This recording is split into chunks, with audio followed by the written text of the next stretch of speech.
जहां तू जाएगी मैं भी जाऊंगी, जहां तू टिकेगी मैं भी टिकूंगी। तेरे लोग मेरे लोग होंगे और तेरा परमेश्वर मेरा परमेश्वर होगा।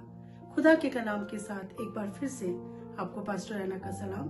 प्रियो, बाइबल का ये फेमस वचन पुराने नियम की 8वीं पुस्तक रूत से लिया गया है, जहां पर एक जवान बहू अपनी सास से ये निर्णय लेती है और उनसे कहती है कि मैं तेरे साथ ही चलूंगी, तेरा परमेश्वर मेरा परमेश्वर होगा। आइए इसकी पृष्ठभूमि पर एक निगाह डालते हैं। प्रियो, इज़राइल देश में अकाल पड़ा और उस अकाल के समय में नाओमी अपने पति और अपने 2 बेटों के साथ एक ऐसे देश में प्रवेश कर गई जहां पे जाना वर्जित था।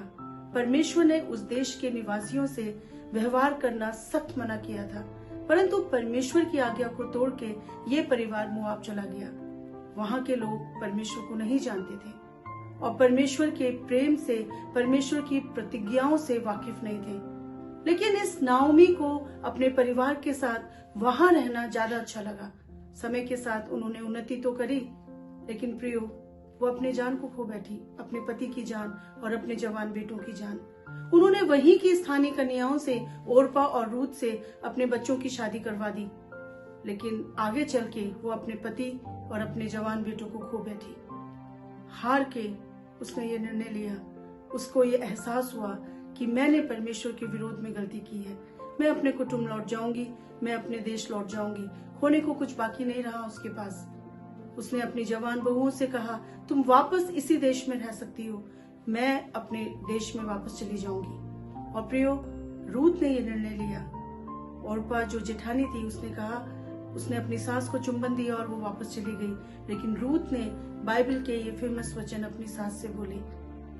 उसको संपत्ति की चाह नहीं थी, वो एक जवान स्त्री थी, अपना भविष्य सिक्योर कर सकती थी, लेकिन उसने अपने जीवन को परमेश्वर के हाथों में डालना ज्यादा उचित समझा।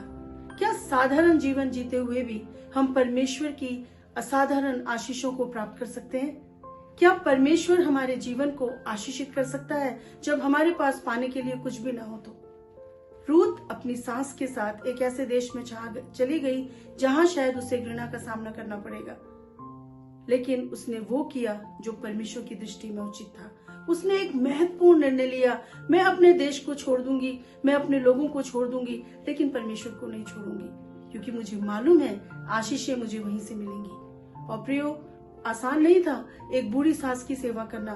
नाओमी जब लौटी तो लोगों ने उस पर दृष्टि करी और उसने बोला, मुझे नाओमी मत बोलो, जिसका मतलब होता है खुशी, मुझे मारा बोलो, क्योंकि परमेश्वर ने मुझे मारा है।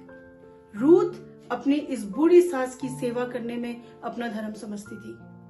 एक विदेशी मजदूर की नाई उसने रात दिन मेहनत करके अपनी सास की सेवा करी, और हम सब जानते हैं कि परमेश्वर ने उसको आशीषित किया।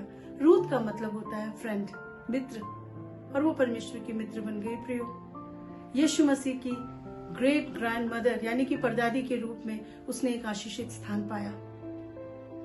क्या आपको भी ऐसा लगता है कि आपकी सुनने वाला कोई नहीं है? आप एक श्रापित जीवन व्यतीत कर रहे हैं, सुबह ड्यूटी करते हैं, शाम को काम करते हैं, आपके लिए चैन नहीं है, आपको कोई समझने वाला नहीं है। मैं आपको आज उत्साहित करना चाहती हूँ, यदि आप वो करें जो परमेश्वर की दृष्टि में उचित है, यदि आप वो निर्णय लें जो परमेश्वर को भाता है, यदि अपने साधारण कामों में भी आप परमेश्वर को पहला स्थान दें, तो आपकी प्रतिज्ञाएं का पूरा होना आपसे कहीं नहीं जाएगा। परमेश्वर ने वचन दिया था कि प्रतिज्ञाओं का समय वेग से चले आता है। अपना कर्तव्य पूरा कीजिए और आप देखेंगे कि परमेश्वर आपको आने वाले समय में आशीषित करेगा।